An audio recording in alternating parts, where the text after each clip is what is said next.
Então nós temos que entender que Deus é um Deus de aliança, um Deus de princípios. Deus não quebra os seus princípios. E um princípio de Deus é que para uma criança nascer é necessário que um homem tenha relação sexual com uma mulher e não um ser celestial. E isso é impossível, completamente impossível. O que os demônios, eles têm a atuação dos demônios. Eles podem atuar no espírito, quando traz prisões espirituais, possessão, opressão. Eles podem ter também uma atividade na alma, é o que nós vimos em relação a pensamentos, interferência em pensamentos, como nós vimos um ataque na mente de Adão, de Eva, massivo. Então isso é um ataque na alma, onde traz uma opressão. Enfim, pode ter um ataque físico, com certeza, mas daí para ter um relacionamento físico, isso é impossível.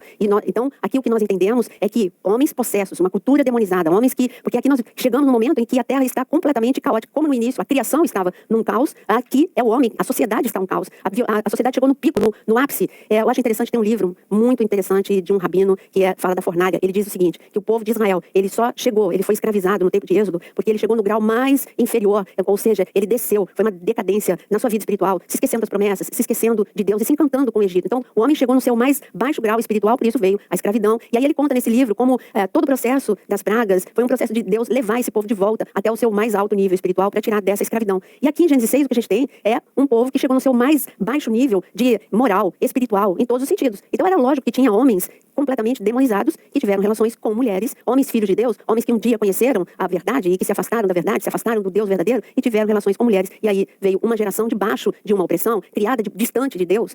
Aqui começa o versículo falando de gigantes, mas não é o fruto dessa relação. Aqui nós temos hoje, como nós falamos naquela aula, nós temos pessoas hoje com 2 metros e tanto, e não é por isso que foi fruto de alguma coisa, de algum tipo de relação de ser espiritual com alguém daqui da Terra. Então ficou claro sobre isso. Aí a gente vai pular um pouquinho para chegar onde nós estávamos. Nem tanto, né? Porque a gente estava aqui em Noé. O importante é nós falarmos do livro de Gênesis como um todo, nesse momento, antes de continuar Noé. Olha para o teu quadro, e aqui nós vemos a dispensação. São tempos, marcação de tempos que nós temos no livro de Gênesis. Então nós temos a dispensação, o tempo da inocência, a dispensação da inocência, que foi até o pecado, da criação até o pecado.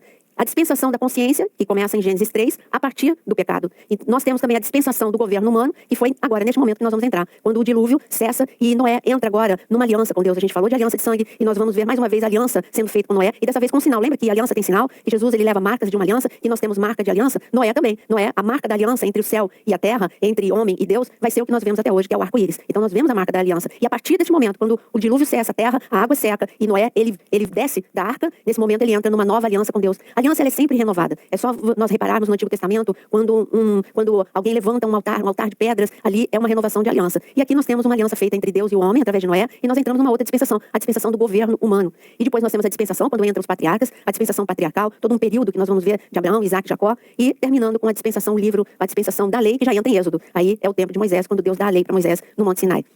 Então você entendeu bem a dispensação. Vamos repetir? Dispensação da inocência, da consciência, do governo humano, patriarcal, e a dispensação da lei.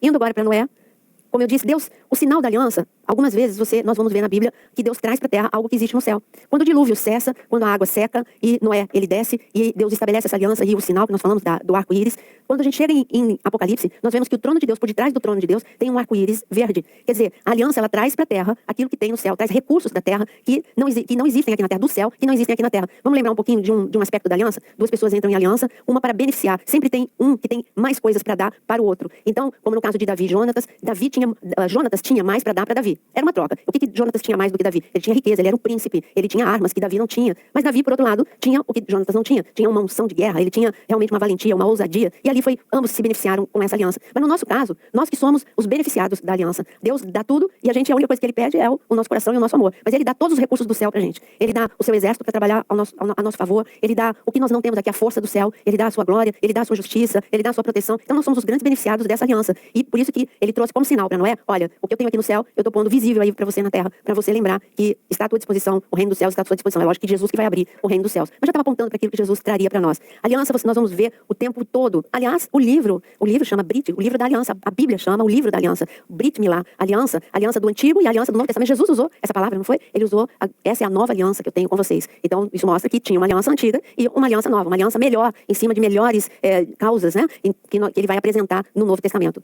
E nós não podemos terminar, falar de Noé, sem a gente falar do momento do seu grande pecado, do momento do seu erro, não é? Noé, quando ele desceu, ele plantou uma lavoura e ele bebeu, e ele ficou bêbado. E aqui a gente entra num assunto que é a maldição, o poder da palavra e o poder da maldição. Noé, ele tinha 3 filhos, Cão, Sem e Jafé, e nesse momento, quando ele se excede no pecado, quando ele se excede na bebida e ele peca, quebrando o princípio de Deus, seus filhos, eles o cobrem, Sem e Jafé, eles o cobrem, mas Cão, ali, ele revela o pecado do pai, ele olha a nudez do seu pai, e nesse momento existe uma maldição para a descendência de Cão. A descendência de Cão ela é amaldiçoada, chegando até o seu filho Canaã, a maldição que Noé falou. E nós temos aí já a divisão dos povos. Nós temos Sem, que é o povo da Europa, as nações já se formando. Ali já não é mais aquele mundinho, a terra multiplica, as pessoas se multiplicam e nós temos a formação das nações, Sem formando a descendência de Sem, formando o povo europeu, a descendência, desculpa, Jafé, formando o povo europeu, a descendência de Sem, os semitas. Por isso que nós falamos do povo do Oriente, quando nós falamos antissemita, vem daí, Sem, da raiz Sem, que é todo o povo oriental, e Cão, que é a África. São os continentes se formando, as nações se formando, para que o propósito de Deus se cumpra, de abençoar não só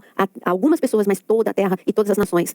Quando a gente chega em Gênesis 10, nós vamos para um assunto que é melhor a gente parar, e nós vamos entender muita coisa quando nós falarmos de Nimrod. Nós começamos em Gênesis 10, falar de novo, de árvore genealógica, no versículo 6, falando dos filhos de Cã, Cuxi e Put e Canaã, os filhos de Cuxi, Seba, e aí vai. Você tem toda uma descendência. Quando chega no versículo 8, está escrito, Cuxi gerou a Nimrod. Grifa Nimrod na sua Bíblia. Cuxi gerou a Nimrod, o qual começou a ser poderoso na terra. Foi valente caçador diante do Senhor. Daí dizer-se como Nimrod, poderoso caçador diante do Senhor. Nesse momento, quando Nimrod aparece sobre a terra e fala que ele fala de um governo, ele governou e ele foi poderoso neste governo. E aqui, quando você fala de Nimrod, usa uma expressão de que ele era valente diante do Senhor. Nesse momento, nós precisamos parar um pouco na tradução. Raras vezes eu vou falar, olha, a tradução está errada, lembra que eu defendo a minha profissão tradutor? Mas nesse momento aqui eu tenho que dizer para você que não foi a melhor opção escolhida diante do Senhor. Porque quando você vai para o original, você vai ver que ele era poderoso, aliás, é o contrário, ele era poderoso contra o Senhor. Ele tinha um governo contra o governo de Deus, que é o que acontece com o anticristo. O anticristo, porque é anti é contra. Então, um governo contra Cristo. Aqui nós temos a nossa primeira figura, a primeira sombra de um governo contra Deus. Nimrod, ele ia na direção contrária, ele fazia oposição a tudo aquilo que vinha de Deus. Ele era valente, influente, e o seu governo era nada mais nada menos do que em Babel. A palavra Babel significa confusão. E ali vem Babel, Babilônia, e aí você vê que essa é uma grande figura, uma grande sombra de Apocalipse, quando Deus fala da Babilônia, a Babilônia comercial, a Babilônia religiosa, ou seja, o mundo contra Deus, um governo onde todos os princípios de Deus são quebrados. E Nimrod, ele governava a Babilônia, ele governava Babel, onde homens não amavam a Deus, amavam o poder. Homens não amavam os princípios de Deus, amavam os prazeres do mundo. Nimrod, ele morre.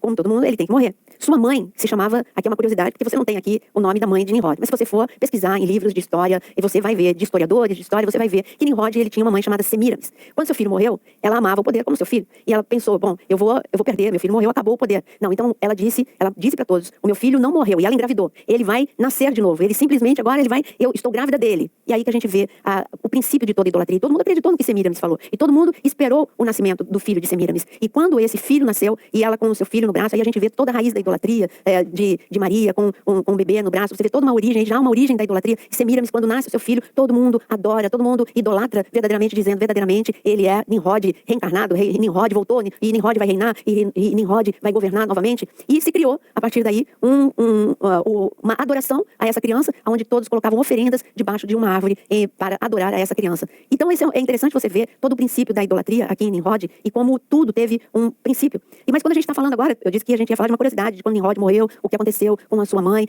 mas nós vamos agora voltar aqui para o governo da Babilônia, porque a partir do governo da Babilônia, algo aconteceu na Babilônia, porque havia um governo de Nimrod que era contra Deus. Então os homens pensaram o seguinte, eram edificações que se chamavam zigurate, era normal para adorar. O que eles criam ali na Babilônia, ali em Babel? O que eles criam? Se você fizesse essas edificações chamadas zigurate, que eram num formato mais ou menos semelhante a uma pirâmide, isso era o homem em direção à adoração dos deuses, os deuses desciam, os homens ofereciam no cume do zigurate, eles faziam suas oferendas, e os deuses se agradavam, e os deuses baixavam para receber essa oferenda. Então ali era um encontro entre o homem e os deuses, não entre o homem e Deus, entre o homem e os deuses. E veio no coração dos homens algo mais audacioso, já não mais, não se continham mais com simplesmente fazer adoração no zigurate e os deuses baixarem. Os homens quiseram, o mesmo princípio de Satanás, quiseram mais do que aquilo que eles supostamente tinham, os deuses baixarem e eles agradarem os deuses. Eles queriam ser deuses, eles queriam poder, eles queriam mais do que simplesmente adorar, eles queriam ser adorados. Por isso eles disseram, os homens entre si, é o que nós encontramos em Gênesis 11, quando eles disseram uns para os outros no versículo 4, vinde, edifiquemos para nós uma cidade e uma torre, cujo topo chegue até os céus, e tornemos célebre o nosso nome, para que não sejamos espalhados por toda a terra.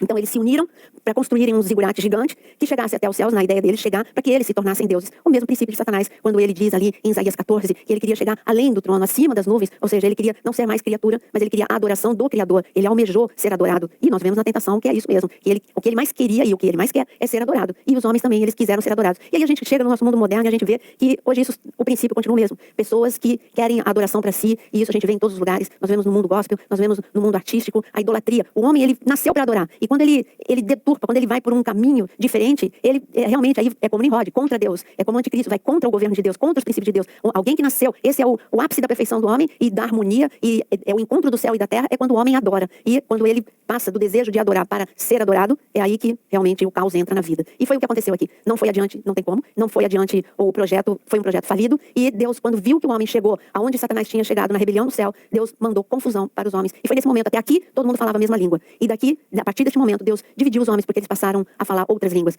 Uma curiosidade também aqui nessa edificação, porque o zigurate, ele era feito com pedras, com tijolos. E você sabe que tijolos, eles são feitos todos do mesmo tamanho. E quando os homens, eles passam, eles querem realmente serem iguais uns aos outros, um modelo, não tem como, vai ser um projeto falido. Sabe por quê? Porque nós somos edificação, nós somos pedra. Cada um tem um formato, nós nos encaixamos uns nos outros. É Deus que trabalha de uma forma diferente na individualidade de cada um. E nós nos encaixamos e assim nós somos o edifício de Deus, formando aquilo que Ele desejou para essa geração. Mas a geração aqui, pós-Noé, não quis o projeto original de Deus. E por isso eles quiseram padronizar segundo a mente humana. E então foi um projeto falido e destruído por Deus. E os homens entram em confusão e não falam mais a mesma língua. E nós temos aqui o surgimento das nações. Cada um foi o segundo grupo que falava a mesma língua e os homens se dispersaram. E nós temos aqui o nascimento, o surgimento das nações. A partir de Babel, quando há a separação e o surgimento das nações, Deus vai começar agora a colocar, nós saímos lembra das dispensações, da dispensação da inocência, e nós vamos entrar agora na dispensação dos patriarcas. Nós vamos começar agora com Abraão, um propósito de Deus, uma aliança. Uma aliança com Abraão, com Isaac e com Jacó. E quando nós chegamos aqui, as nações, Deus, naquele momento, ele começa a colocar em execução o seu plano de salvação para as nações. Ele precisava de um homem, de um coração, e ele, nesse momento, ele olha para a terra e ele vê um coração disposto a responder. E esse coração era o coração de um homem chamado Abraão, que morava na Mesopotâmia, um lugar também, uma cultura completamente demonizada, um homem com um histórico de idolatria, mas Deus o chama no meio da Mesopotâmia, ele acostumado a adorar, acostumado a zigurates, acostumado a altares de idolatria, ele tem uma visão do Deus único, uma revelação. É muito, quando a gente para pensar como foi esse encontro de Abraão com Deus, isso é impactante, como foi que Deus se revelou, como ele entendeu, como que ele entendeu que existe um único Deus. E aqui eu quero abrir um parênteses, eu trabalho muito com missões, com Israel, e então hoje, o que nós mais temos, e também tenho muito contato com a Missão Mais, e hoje o que mais nós vemos é Deus se revelando, tanto para judeus como para árabes. É algo impressionante, eles descrevem sempre da mesma forma. Ele apareceu para mim, e ele apareceu para mim, e ele se revelou, e eu entendi que ele é o Filho do Deus vivo. Foi assim que aconteceu com vários, agora recentemente, com vários muçulmanos, um deles que nós chegamos a conhecer pessoalmente, ele estava no meio de uma tribo, num país muçulmano na África, e ele teve esse sonho, ele achou que era tão real, porque no sonho ele via a família dele, e junto com ele, e ele entendeu, ele achou que quando ele acordou aqui, tinha sido real, e que ele e a família tinham visto Jesus. E ele já acordou falando, que fantástico, não é? Ele apareceu, e eu creio no Messias, eu creio em Deus, e foi esse garoto, ele mandou pra gente a foto, ele foi espancado, ele foi mandado embora da família, foi expulso da família, ele teve que ir para outro país, porque na verdade Deus tinha se revelado só para ele, não para a família dele. De tão real que foi, ele tinha tido a nítida impressão de que tinha sido com a família dele. Assim também com muitos judeus, muitos rabinos que estão recebendo sonhos, visões de Jesus se revelando. Isso mostra que nós estamos realmente nos últimos dias. Não é difícil então a gente ver que Deus se revelou para Abraão, e Abraão entendeu e se rendeu e respondeu ao chamado, só não conseguiu responder de forma completa de imediato. Deus falou para ele deixar a sua parentela e ir para o lugar que ele apontasse. Uma nova aliança estava sendo feita, a aliança dos patriarcas começaria aqui com Abraão. Mas Abraão quis levar, além da sua esposa, quis levar o seu sobrinho Ló, e nós vamos ver que quando Deus, todo não de Deus, tem um motivo, não é? Então, que Ló veio a trazer dor de cabeça para Abraão. Abraão, ele responde, não de forma imediata, não só nisso, mas também ele para aqui quando nós vemos, Deus não falou para ele parar, mas ele parou por causa da sua família. Aqui no versículo 27, são estas gerações de Terá. Terá gerou Abraão, a Naor e Arã. E Arã gerou a Ló. Aqui é interessante a gente ver, antes de falar o porquê que eu fiz essa afirmação de que ele não respondeu de forma completa a princípio, Abraão, Naor e Arã. Arã morre. E nós chegamos a ver aqui que havia uma maldição sobre a família de Abraão, e nós entendemos que Arã, ele morre de forma trágica e precoce, tanto que marca toda a família, e a família para. Aonde Arã morreu, a família para. E naquela época havia um costume. Se um irmão morria, o que acontecia? O pai, vamos voltar aqui para você entender direito. O pai de Abraão tinha 3 filhos. Um filho morreu, esse filho é Arã. Arã tinha filhos. Um dos filhos de Arã era Ló. E ele tinha mais filhos. Fala aqui que ele tinha Iscá, a filha. Quando a gente pesquisa sobre Iscá, nós vemos que Iscá era Sara. E qual era o costume daquela época? Quando um filho morria, o pai adotava os filhos. Então, os filhos de Arã passaram a ser filhos do pai de Abraão, de Terã. E, por consequência, Abraão não mentiu. Sara era uma irmã, porque a partir do momento que o seu pai adotou seus sobrinhos, por isso a força para Abraão, de Ló para ele. Ló não era apenas um sobrinho, era como um irmão para ele. E por isso que ele levou Ló Entendeu? Então essa é a dinâmica da família de Abraão. E aqui no versículo 31, no versículo 30, Sarai era estéril, não tinha filhos, tomou Terá Abraão, seu filho, e Aló, filho de Arã, tá vendo? Filho do seu filho, e a Sarai, sua nora, mulher de seu filho Abraão, e saiu com eles de Ur dos Caldeus para a terra de Canaã, e foram até Arã, onde ficaram. A cidade marcou tanto a morte de Arã, que foi colocado o nome da cidade onde eles pararam até a morte do pai de Abraão, de Arã. E aqui é como aquele momento em que a promessa, a gente retarda as promessas, porque a gente não responde de forma imediata, mas Deus apareceu de novo para Abraão, fez de novo o chamado, e Abraão, dessa vez, ele responde de forma completa, e começa a caminhada de Abraão rumo à terra prometida. Nessa caminhada, nós temos já aqui o dado de que Sara era estéril. Aliás, as 3 matriarcas, nós estamos na dispensação patriarcal. As 3 matriarcas são estéreis, tanto Sara, quanto Raquel, quanto Rebeca. As 3 com problema de esterilidade. Aqui Deus já nos passa a mensagem que Ele é o Deus do impossível. Suas promessas eram de multiplicação, era de nação para Abraão. Mas como nação, se as 3 descendências, as 3 gerações de mulheres estéreis. Porque Deus é o Deus do impossível. Ele fala e Ele mesmo realiza, Ele cumpre. Para Ele não há impossível. E nessa caminhada de Abraão com Ló, nós encontramos a separação entre Abraão e Ló. Uma caminhada de pessoas que até um determinado momento, em Gênesis 13, eles andam, enriquecem, estão debaixo da bênção, mas nesse momento, o rumo que Ló toma, pra gente é importante, porque você deve lembrar que a aula anterior, eu disse que Jesus deu uma dica pra gente, que os últimos dias seriam como os dias de Ló. O que aconteceu com Ló? Ló, ele deixou de, ele não foi no nível de Abraão, de aliança de Abraão, ele gostava da bênção, ele gostava de ser beneficiado, ele tinha uma ligação muito forte, uma aliança com a terra, ele amava os prazeres, então ele era apaixonado ele gostava do dinheiro, dos benefícios, das bênçãos, e não falavam mais a mesma linguagem, então Abraão, os pastores de Abraão, começaram a brigar com os pastores de Ló, e ali há uma separação. Ambos, Abraão vai para Manre, e ali em Manre, que significa força, cada dia esse homem crescia mais em força, enquanto que Ló vai para Sodoma e Gomorra. E em Sodoma e Gomorra é um processo. Nada acontece, é muito interessante a gente ver que nada é do dia para a noite. Lembra quando a gente falou de que a serpente não foi um dia que ela falou na mente, que ela atacou a mente de Adão e de Eva? Não foi, é um processo. Com Ló é a mesma coisa. Ele foi armando, como está escrito aqui, ele foi armando as suas tendas até perto de Sodoma e Gomorra. As suas tendas não estavam, até que ele entrou em Sodoma e Gomorra, e ali ele já nem tinha mais tenda. Ali ele tinha uma residência fixa em Sodoma. E os princípios de Deus foram esfriando na vida de Ló. Ló que amava o dinheiro, agora Ló passa a amar o poder. São os amores da vida de Ló. Agora Deus já não estava em primeiro lugar, a despeito dele não ter se tornado um homem idólatra, a despeito dele ainda ter um temor de Deus. Por que eu afirmo isso? Porque quando os anjos chegam na cidade, quando Sodoma e Gomorra recebe uma sentença e o julgamento de Deus está para ser executado em Sodoma e Gomorra, os anjos entram em Sodoma e Gomorra, e ali o Ló, ele tem temor, ele percebe, ele tem ainda uma percepção espiritual, ele percebe que são homens, mas não são homens, são anjos, e ele percebe a presença celestial, e ele faz questão desses homens irem para sua casa, ele honra, ele faz um banquete, ele faz comida, porque ele ainda tem discernimento espiritual, ele ainda tem temor de Deus, mas muitos princípios já estavam quebrados. Quando eu falo que a mensagem de Jesus, nós precisamos prestar atenção e ver direito o que estava acontecendo em Sodoma e Gomorra para entender o recado dele. Eu queria chamar a atenção de todo mundo agora, de você, aluno, para você perceber como estava a casa de Ló. Como era a casa de Ló em Sodoma e Gomorra. Nós deixamos Abraão ficando cada dia mais forte nos carvalhais de Manre, ele preparando homens, nós vamos ver esses homens que ele prepara, 318 homens, ele buscando a Deus, adorando a Deus. A caminhada de Ló, nós já falamos, amor ao dinheiro, amor ao poder, afastamento da presença de Deus. Mas como estava a casa de Ló? Quando a gente olha para dentro da casa de Ló, nós vemos um casamento de uma mulher dominadora, uma mulher que ela decidia as coisas, a mulher de Ló. Jesus mesmo fala para ela, atenta para a mulher de Ló. Como era a mulher de Ló? Apegada ao material, uma mãe permissiva. Por que permissiva? Os noivos, aliás, o pai e a mãe permissivos, eles tinham 2 filhas, e os noivos eram homens totalmente carnais, corruptos, homens de Sodoma e Gomorra, sem princípio algum. Quer dizer, já estavam permitindo um noivado e um futuro casamento, abrindo cada dia mais, abrindo espaço para o mundo entrar dentro da casa deles e para os princípios de Deus serem quebrados. Então, a casa de Ló, antes da destruição, antes da sua mulher se tornar estátua de sal, antes das suas filhas quebrarem mais princípios, a casa de Ló, em Sodoma e Gomorra, ela já era uma família disfuncional, uma família afastada dos princípios de Deus. Por isso que foi tão fácil as trevas destruírem essa família. Quando Deus fala, presta atenção, os últimos dias serão como os dias de Ló. Confusão, o caos, lembra no princípio havia o caos, e o Espírito pairava sobre a terra? Aqui, a casa de Ló estava um caos. Mas nós deixamos Abraão na intimidade com Deus, se fortalecendo, deixa a casa de Ló em stand-by. Deus aparece para Abraão e fala, eu tenho um amigo de aliança, eu não vou ocultar nada. Eu quero chamar a atenção para você para essa palavra. Em Gênesis 18, aí você vai pensar assim, peraí, você estava lá em Gênesis 13 com Ló e Abraão, nós vamos concluir o assunto Ló e Abraão, e depois a gente volta para um assunto importantíssimo que nós temos aqui no meio, entre Gênesis 13 e Gênesis 18.